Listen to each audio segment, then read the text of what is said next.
This is why I don't necessarily advocate for WWJD. It's not that it's necessarily wrong or bad. It's just it's not foolproof.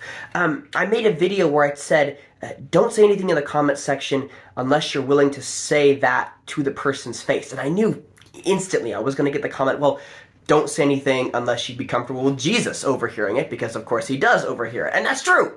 He does overhear what we say.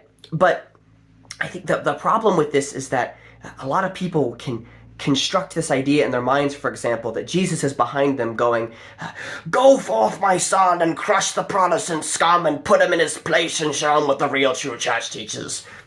That's what I imagine they sound like anyway.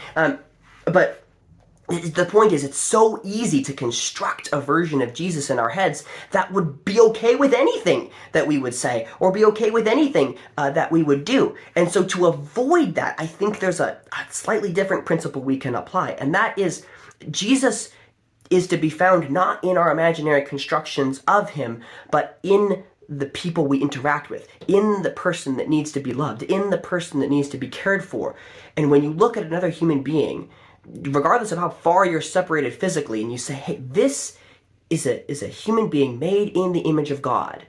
How can I interact with this other sentient being in a way that's consistent with that truth?